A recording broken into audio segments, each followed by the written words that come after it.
I remember sitting at my daughter's dining room table last Christmas, heart pounding as I watched my family members bicker over the simplest things. Who would carve the turkey, whether we should watch football before or after dessert, how loud the kids were allowed to be. At 68, I thought I'd be well prepared for family gatherings. But in that moment, I realized something had changed. The tension in the room wasn't just a holiday flare-up, it was a sign that our family dynamic had shifted. Nobody was saying it out loud, but it was clear we were struggling to communicate. And the worst part was that I felt powerless to bring us all together without risking another argument or stepping on someone's toes. That night, while loading up the dishwasher in a nearly silent kitchen, I caught myself thinking, is this how it's going to be for every holiday, every reunion? The idea that my remaining years might be filled with awkward, tension-filled gatherings was enough to make my stomach churn. As we age, family events can become even more important, offering a chance to bond with children, grandchildren, and the relatives we see less often. Yet these same gatherings can become fraught with misunderstandings, past resentments, and unspoken expectations. When you're over 65, you might also worry about the time you have left to enjoy these moments, adding an extra layer of urgency. You want peace, connection, and memories that everyone cherishes, not silent dinners and forced smiles. The stakes couldn't be higher. If we don't figure out how to handle difficult family gatherings, we risk spending what should be our golden years in emotional turmoil. We could miss out on meaningful connections with our grandchildren or feel unappreciated by our adult children. The frustration might lead us to avoid gatherings altogether, isolating ourselves at a stage of life when community and family bonds are so vital. I've seen dear friends drift away from their families simply because no one knew how to navigate conflict constructively. It doesn't have to be this way.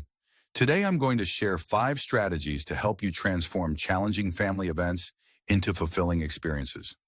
By the end, you'll have a clear approach that can help you reclaim your autonomy in the midst of any emotional whirlwind.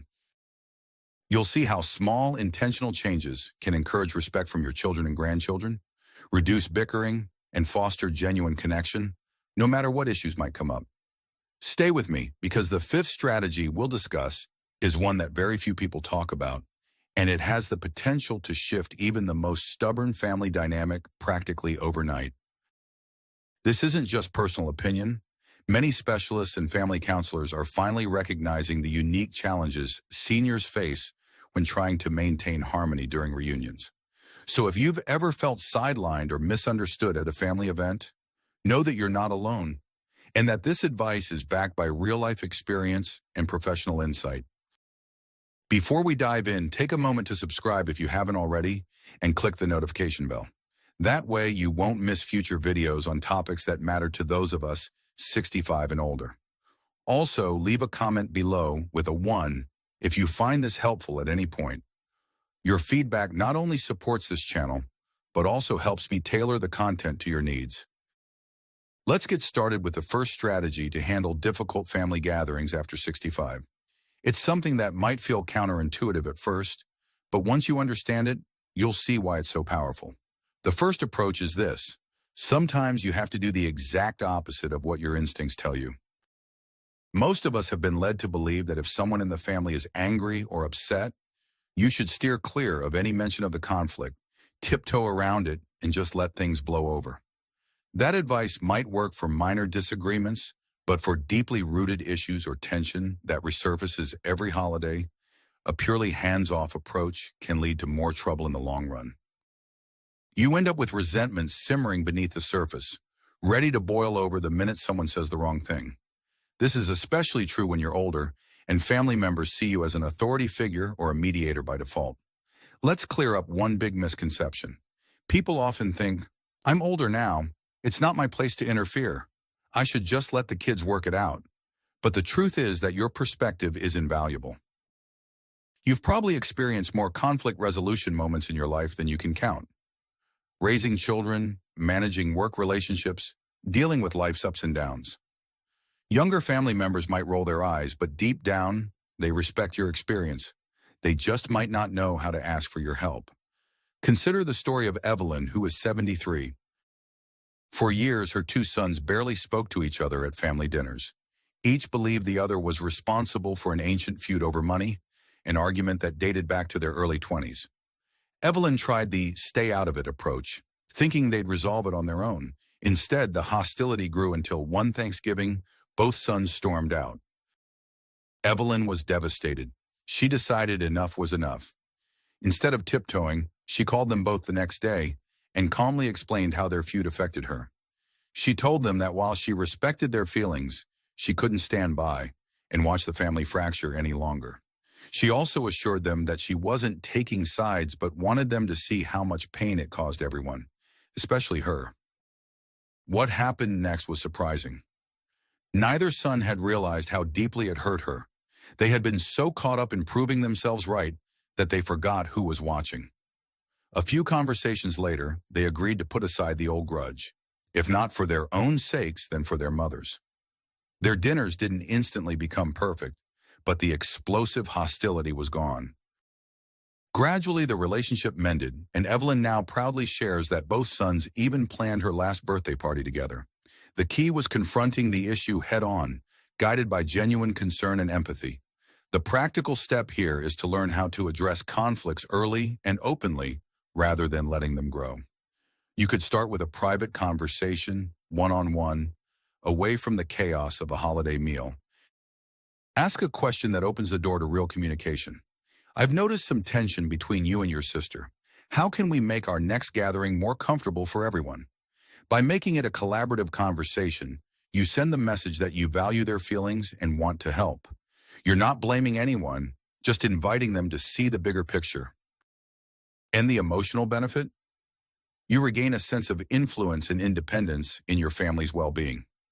Instead of feeling stuck on the sidelines, you become an active participant in creating harmony without overstepping or meddling. Now let's move to the second strategy. It's something that challenges a very common assumption about the elder's role in the family. Many of us grew up with the idea that being older means we should always be available, always willing to bend for our children's or grandchildren's schedules, and never prioritize our own comfort. But clinging to that misconception can be a recipe for resentment. We tend to believe that if you love your family, you'll sacrifice your own needs for the sake of togetherness. While there's a beautiful spirit of generosity in that notion, it often causes tension when it goes too far. Imagine you're exhausted because you've been cooking all day, but then you feel obligated to watch the kids for another few hours so your daughter can run errands. Or perhaps you agree to host the entire extended family at your home every year, even if it drains your energy and finances, because you believe that's your duty. When you continually neglect your own limits, you're more likely to become frustrated or short-tempered, and that tension can flare during the gathering. There's a senior named George, 76, who used to welcome a house full of relatives for every holiday. At first, he loved it. He grew up in a large family and believed that hosting was part of his identity. Grandpa George, who had an open door and an open heart. But as he got older, he found it increasingly tiring to prepare for 20 people sleeping in his home, especially since some of them, like his nephew's kids, weren't exactly respectful of bedtime schedules or property. The final straw came one Christmas when an overstimulated toddler knocked over his antique vase, shattering it. George didn't say a word, but inside he fumed. After everyone left, he fell ill from sheer exhaustion and stress. That was his wake-up call. He realized that maintaining warm family relationships didn't have to mean ignoring his own well-being. The next year, he set a boundary. He'd host dinner, but guests had to stay at a nearby hotel. At first, people balked, but George explained that he truly wanted to enjoy their company instead of worrying about broken vases and 24-hour housekeeping. Surprisingly, most relatives adapted quickly. Some even realized how much they'd been taking his hospitality for granted. With less stress and mess, George could greet everyone with genuine joy, and the gatherings actually became calmer, friendlier events. The key takeaway is that setting boundaries isn't selfish. It's a crucial aspect of maintaining autonomy and avoiding hidden resentments. A practical step might be to write down 3 non-negotiable limits before the next family gathering. Maybe it's limiting the number of overnight guests, or deciding that you'll only cook part of the meal and let others bring dishes. Whatever your boundary, communicate it kindly but firmly. You might say, I love having everyone together, but I also need to make sure I'm taking care of my health and energy levels. This year, I'd appreciate it if we could share the load. That approach offers you the emotional benefit of respect and peace of mind. Instead of dreading the chaos, you can anticipate the gathering with a sense of control. Your family may grumble at first if they're used to you always saying yes, but in the end, most will respect you more for valuing yourself. After all, a well-rested, joyful grandparent is a greater blessing than a burnt-out, resentful one. If you're still with me and finding these insights valuable, please comment with a 2 below to let me know you're following along. And if you haven't subscribed yet, now's a great time to do that so you don't miss any future videos that can help you navigate life's challenges after 65. Let's move on to the third strategy. This third method might sound deceptively simple, but it's often the hardest for many of us. Truly listening instead of jumping in to offer advice. We've been around longer, we have wisdom to share, of course we do, but sometimes the best way to ease conflict or tension is to let younger family members feel heard. That doesn't mean you can't share your perspective. It means you do so after you've shown genuine curiosity about theirs. There's a misconception that people automatically respect their elders.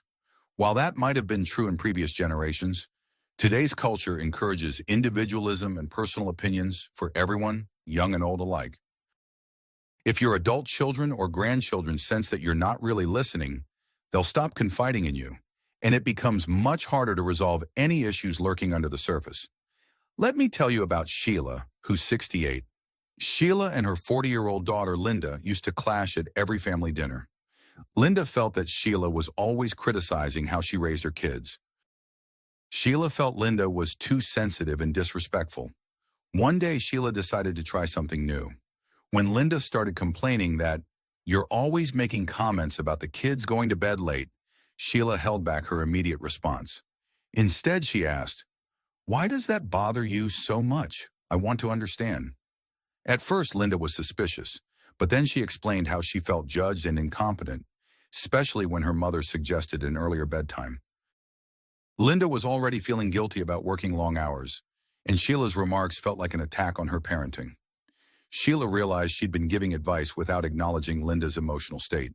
By listening fully, asking clarifying questions, reflecting back what she heard, Sheila communicated that Linda's feelings mattered. The tension dissolved far more quickly than it ever had before. Only after Linda felt understood did Sheila gently explain that her intentions were to help the kids get more rest, not to undermine Linda's choices. They reached a new level of mutual respect simply because Sheila offered her daughter the gift of true listening. So what's the practical step here? Before your next gathering, commit to the 2 questions rule. Whenever someone brings up a complaint or concern, ask at least 2 sincere, open-ended questions before you respond with advice. For instance, tell me more about how that affects you, or what do you think would help fix that problem? This not only gives the other person space to clarify their thoughts, but also shows you value their perspective. The emotional benefit for you is profound. You transform from the lecturing elder into the compassionate listener. You'll be amazed at how often conflicts dissolve or never fully ignite because people feel heard. The surprising truth? Often, family members don't need you to solve their problems. They just need you to hear them out.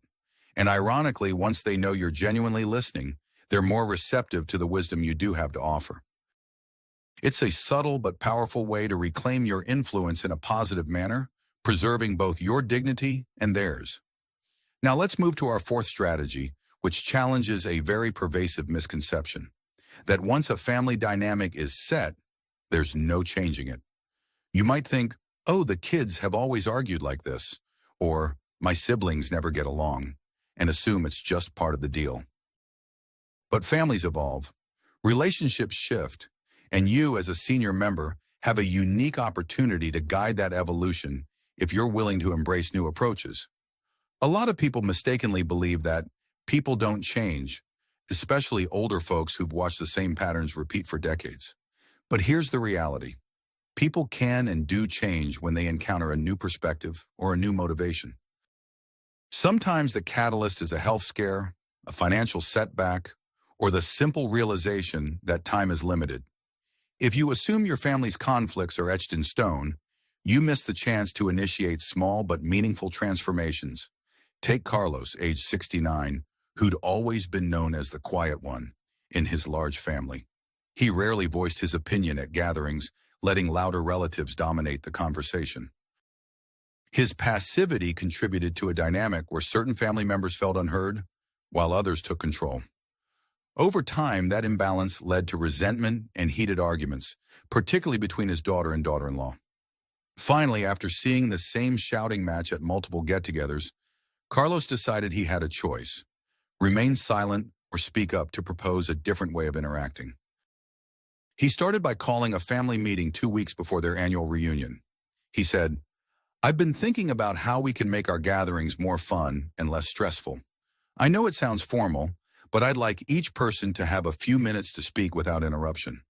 Initially, everyone was shocked that Carlos was taking such a proactive stance. But because he presented it as a collaborative idea, not a top-down rule, most family members agreed to give it a try.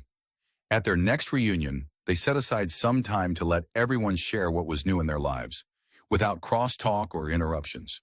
The difference was night and day. The usual tension decreased because each person felt they had their moment to be heard. No one was forced to speak, but those who did found the environment supportive. It didn't fix every problem, but it changed the tone dramatically.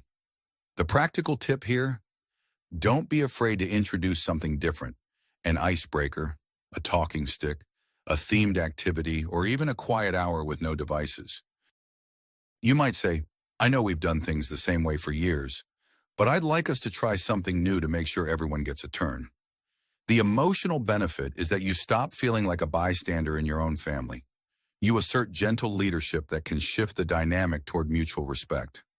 Yes, it takes courage to propose a change, especially if you're not used to speaking up. But the reward is worth it: a renewed sense of control and a healthier family environment. If you're still watching and this resonates with you, please type 4 in the comments. It helps me know you've stuck with me this far, and it keeps us connected as a supportive community. And if you haven't already, make sure you're subscribed and notifications are turned on so we can keep learning and growing together. Finally, let's talk about the 5th strategy, which very few people mention: the art of stepping back at the right moment.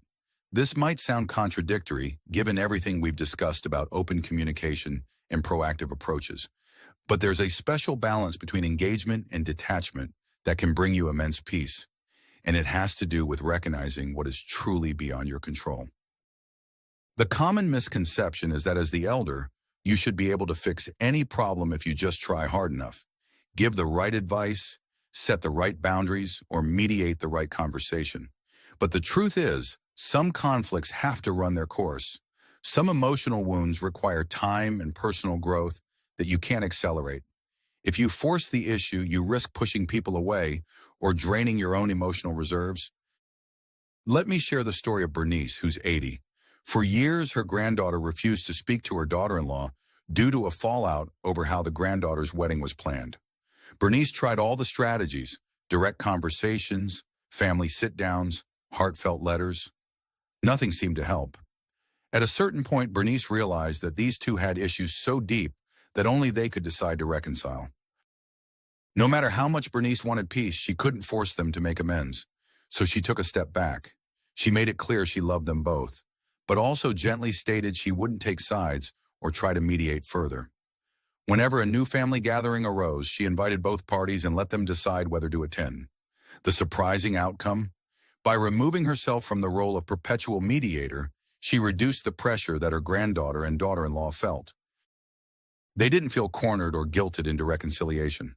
After nearly a year, they finally had a private conversation, driven by their own readiness.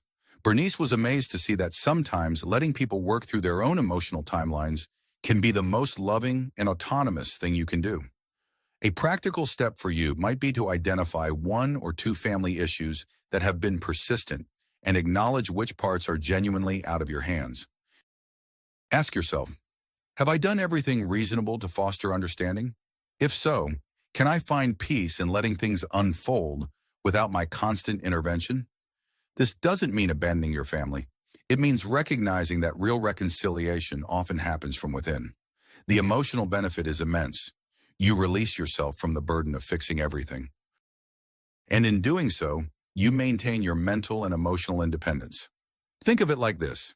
You're offering a supportive hand, but not forcing anyone to grasp it. You respect your own boundaries by not allowing conflict to consume you.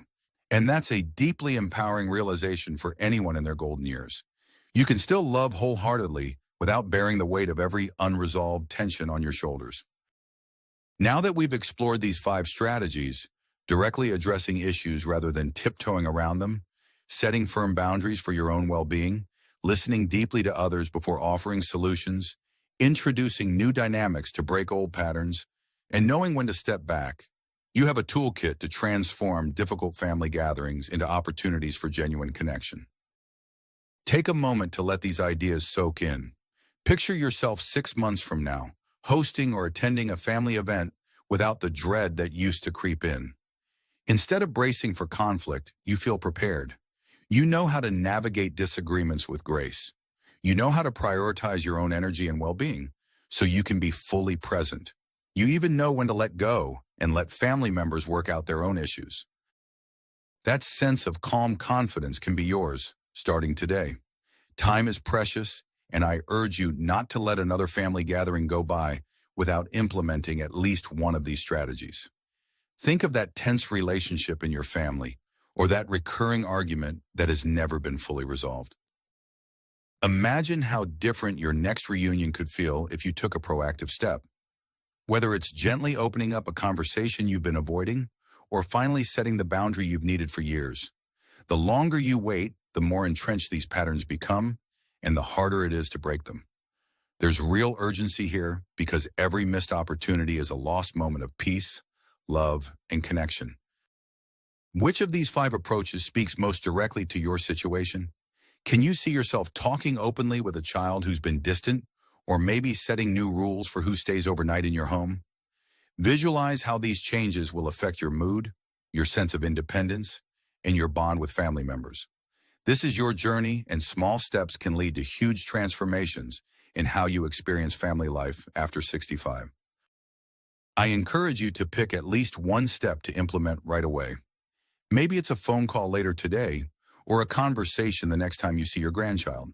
Maybe it's sitting down with pen and paper to jot down your personal limits for hosting. Whatever it is, take that first action now while the motivation is fresh, and then please come back and tell us in the comments how it went. Did it bring relief? Did it spark a deeper conversation? Your experiences could inspire others who are watching and give them the courage to make changes too. Thank you for taking the time to learn these strategies and reflect on how they can reshape your family gatherings. If you found this content valuable, let me know by liking the video and subscribing to the channel. Don't forget to click the notification bell so you never miss a video that could empower you further. And please share this with friends or relatives who might be struggling with difficult family interactions. You never know who could use a gentle nudge toward a more peaceful life. Your support not only helps this channel grow, but also creates a ripple effect of understanding, respect, and happier get-togethers in countless families. I truly believe that with the right mindset and tools, people over 65 have the power to foster incredible warmth and closeness in their families, perhaps more than ever before. You hold a unique place of wisdom and love in the family tree. Embrace it wholeheartedly, set the example, and watch the transformation unfold. I look forward to hearing your stories, your wins, and even your challenges as you apply these approaches. Remember, you have more power than you think. You have more compassion in your heart than you may realize, and your ability to influence your family for the better is extraordinary. With these strategies, you can turn tense, difficult gatherings into moments of genuine connection, ones that leave you feeling confident, valued, and deeply at peace with the role you play.